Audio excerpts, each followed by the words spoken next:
In today's video, I wanted to do something a little bit different. I wanted to break down a real example of a poorly designed website for a service business here in Toronto. I wanted to go through everything that's wrong with it, how these mistakes are hurting conversions, and what it should have done instead. A website is often the first impression a potential customer has of a business, and if it's outdated, messy, or it's just straight up frustrating to use, it's going to ultimately drive a lot of people away before your business can even make a pitch. And so that means ultimately a lot of lost leads, lost sales, and lost credibility, all because of a bad website. In terms of having a website with a bad design, it isn't necessarily just about weird colors or ugly fonts. It's the small things that make the biggest impact. So if you have a website with missing call to actions, slow load times, a confusing navigation, all of it adds up to a site that doesn't convert. And it's ultimately hurting your business quite a bit. So I wanted to dive in and break down a real world example, like I mentioned, of a website that's making a lot of mistakes. And so we'll go through exactly what's wrong with it, how it's costing them money, and what a well optimized site should actually look like so that you have a site that is doing its job in terms of converting visitors and potential leads into customers for your business. So let's take a look at Toronto Cupcakes and their website. This is a perfect example of a site that's not really doing a good job and has a site that is quite outdated, which is probably losing business because of poor design choices. And so the first thing I wanted to cover is their navigation. This is a burger style menu, which isn't always bad, but in this case, it adds unnecessary friction. When people are visiting a website, they expect to see the most important pages right away without having to dig through a hidden menu. Instead of making it easy for them to find what they need to find, this setup is just slowing users down. So that is one of the first things that, if I were them, I would address. Other than the navigation, the other big problem with this overall site is actually the homepage design itself. It's really not doing a good job. The homepage is supposed to be a business's first impression, and this one is really just falling flat. It's too short with barely any information. There's no real story being told here.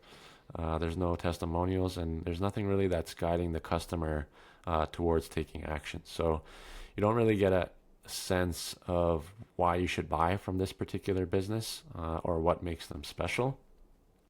Ultimately, if you're not telling visitors what to do and kind of what to do next on their website, they'll leave and just go to another website.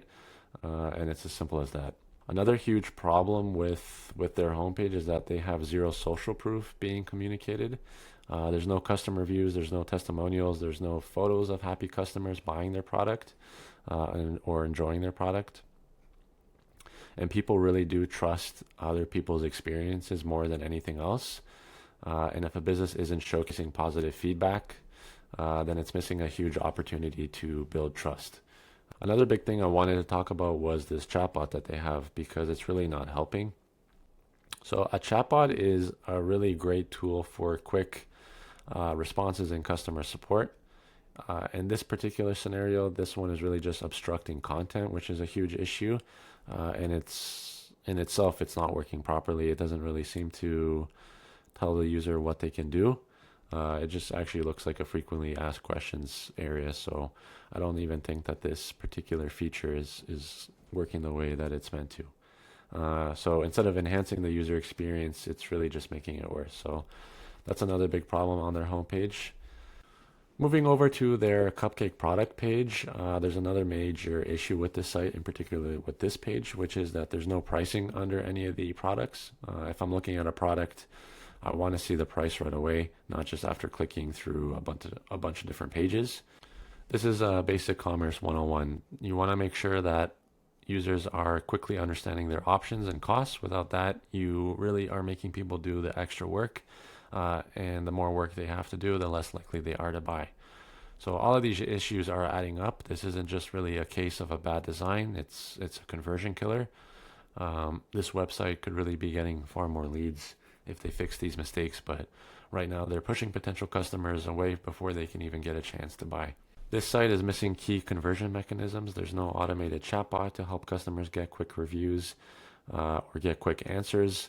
There are no easy to find call to actions in the navigation to lead people towards booking or reserving a call. or buying, and there's no visible pricing right on the product cards themselves. If someone is coming in to buy cupcakes, and they should immediately be able to know how much things cost. They don't want to have to hunt around for a price. They want to know right away if they can afford it. And same thing goes for call to actions. You need to lead the customer through the process.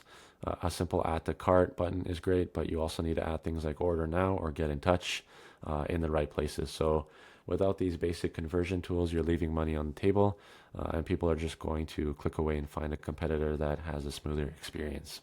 So at the end of the day, your website really is a digital brochure. It is a sales tool. If it's not converting, it's costing you business, but with just a few tweaks for this particular website, Toronto Cupcakes could really have a high converting website. But with just a few tweaks, this particular website for Toronto Cupcakes could have a high converting and user friendly site for them instead of against them. So if you have a site like this and you're thinking of launching your own business, take a hard look at what's missing and make sure that you're not making any of these same mistakes, because you want to make sure that the website is acting like a sales front for your business and converting any potential leads or visitors into customers and clients for your business. So that's it for today's video. Let me know in the comments what you think of this particular website. If you guys have any other websites that you want to share in the comment section for me to review in future videos, feel free to send them down in the links, and I'll make a video dedicated around those examples as well, and breaking down any mistakes that they may be making. Otherwise, please don't forget to hit like and subscribe, and I'll catch you in the next one.